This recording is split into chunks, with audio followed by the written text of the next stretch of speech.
It was a symbol. It represented the legacy of Canadian auto manufacturing, and it held the promise of its future. That promise was backed by billions of dollars, billions of your dollars. The Canadian federal and Ontario governments wagered heavily on the auto giant Stellantis, the parent company of Chrysler. They pushed billions in taxpayer money onto the table, a $3.6 billion deal in 2022 to retool plants, and a separate deal for a massive $15 billion in performance incentives for a new EV battery plant in Windsor. The goal was simple: secure the electric vehicle future for Canada.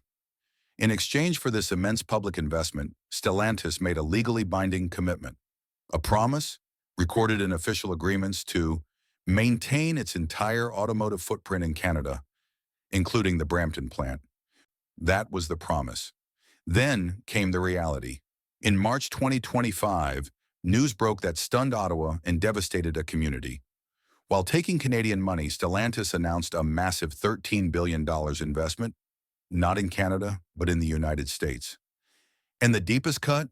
The company decided to move the production of the next-generation Jeep Compass, the very product slated to save the Brampton facility, out of Ontario entirely.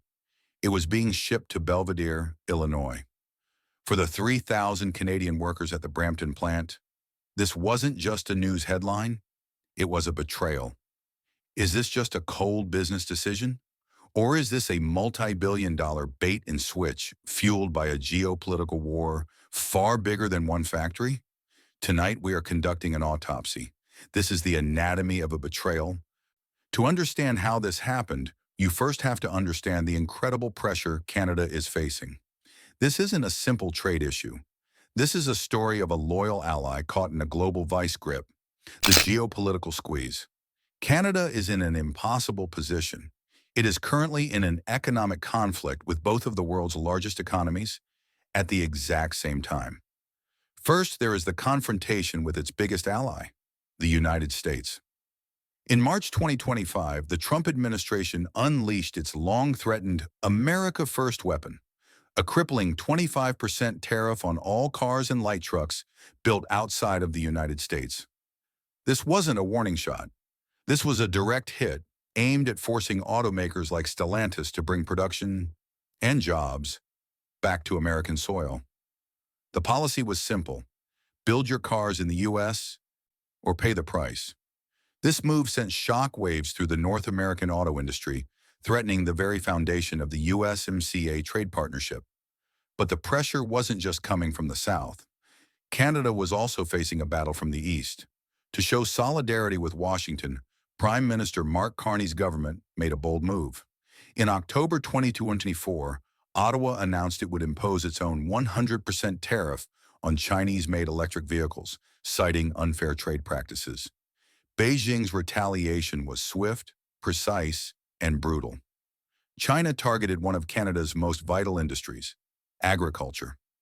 In March 2025, China slapped a 100% tariff on Canadian canola oil and meal. Then in August, it hit even harder, imposing a 75.8% anti-dumping duty on raw canola seed. This wasn't a minor dispute. This was a direct attack on a $4.9 billion Canadian export market, threatening the livelihoods of thousands of farmers across the western provinces. This is the squeeze. Think about the impossible choice for Prime Minister Carney. He is trapped. He is trying to negotiate with Washington to save the auto jobs in Ontario from the 25% tariff. At the same time, he is in a trade war with Beijing that is sacrificing the farming jobs in the West. Canadian farmers are being sacrificed to protect the auto industry, but as we are about to see, that same auto industry was being sacrificed to its American ally.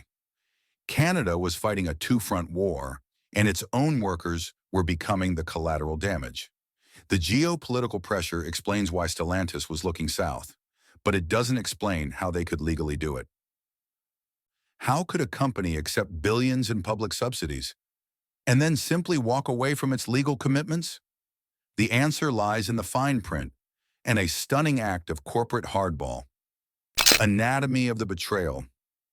This is where the story moves from global politics to a direct, calculated betrayal. Let's follow the money. It wasn't just one deal. It was two massive taxpayer-funded packages. First, the deal for the future, the $15 billion Canadian dollar package in performance incentives for Stellantis to build a new EV battery plant in Windsor, Ontario. This was hailed as the anchor of Canada's new EV supply chain. Second, the deal for the present, a $3.6 billion Canadian dollar agreement in 2022 to retool Stellantis's existing assembly plants, including Brampton, for electric vehicle production. The Canadian government and the province of Ontario invested this public money based on one core, legally binding principle. I am quoting directly from government sources confirmed by CTV News. The funding was conditional on Stellantis maintaining its entire automotive footprint in Canada, including Brampton. It was a legal commitment, a promise. Now let's look at the timeline. While these Canadian subsidy checks were clearing, Stellantis was making other plans. The company announced a staggering $13 billion US dollar investment in its American facilities. More than 5,000 new jobs were announced for Illinois, Michigan, Ohio, and Indiana. The irony is agonizing. The very state receiving the Jeep Compass production, Illinois, is right across the border. Canada's subsidies intended to secure Canadian jobs were effectively helping to fund the company's expansion in the United States. When the news broke, the Canadian government was blindsided. They weren't just disappointed, they were furious. Canada's industry minister, Melanie Joly, sent an explosive letter to Stellantis. She called the company's decision entirely unacceptable. She accused them of breaking their binding agreements and threatened legal action, stating the government would use all tools to hold them accountable. Prime Minister Carney himself publicly admitted the move was a direct consequence of the 25% U.S. auto tariff, but the most powerful words didn't come from politicians. They came from the people who had built that company for generations. Unifor, the union representing the 3,000 workers at the Brampton plant, released a fiery statement. They called the move an egregious violation of their labor agreement. Their language was not diplomatic. They said Stellantis had betrayed the trust of its workforce, that the company's action was a black mark on its history. This wasn't just a broken contract. It was a violation of trust with the 3,000 families who had dedicated their lives to that factory. But behind the billions of dollars and the angry letters, there are real people. What does this geopolitical squeeze actually feel like on the ground? What happens to a community when it's told it is no longer useful? The human cost. For the 3,000 workers in Brampton, this is not a story about trade policy. It's a story about their future. It's a story about identity. Brampton is an auto town. Generations of families have worked at that plant. The jobs there aren't just paychecks. They are middle-class livelihoods. They are mortgages, college funds, and retirements. And for all of 2024, those 3,000 workers had been in a state of limbo.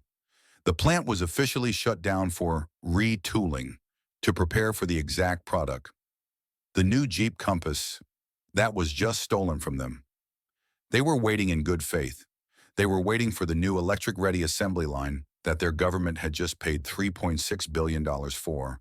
And then they learned, through the media, that their future was being shipped to Illinois.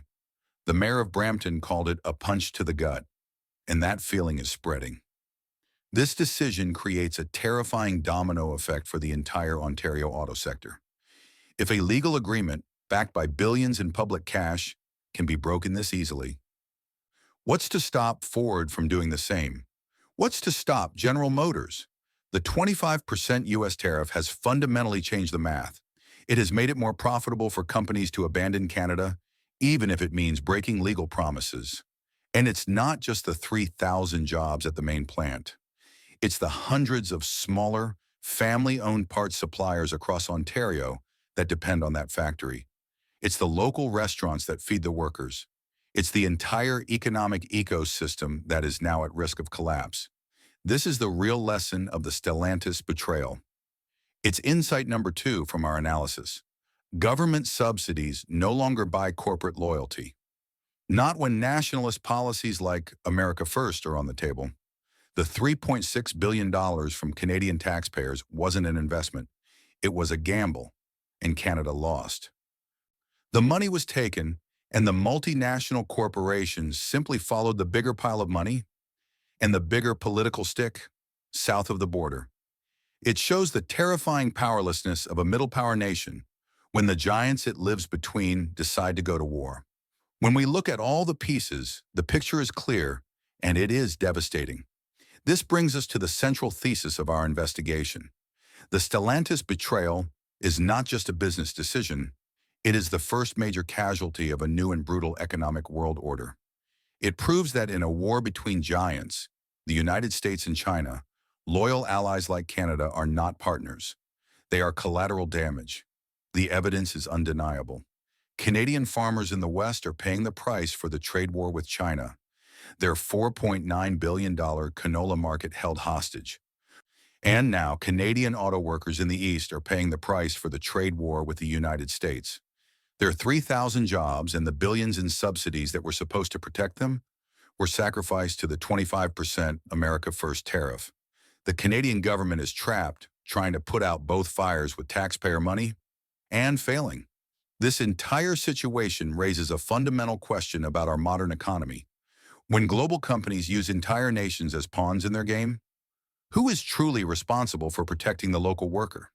Is it the government that gives away billions in subsidies? Or is it the corporation that takes the money, breaks its promise, and leaves? Share your thoughts on the Stellantis decision in the comments. And this story doesn't end with Stellantis. The exact same geopolitical squeeze is now threatening Canada's farmers in that high-stakes trade battle over canola and Chinese EVs. To understand that critical story, make sure to watch our next video, which I've linked right here. If you value this kind of in-depth analysis that goes beyond the headlines, make sure to subscribe and turn on notifications. Thanks for watching.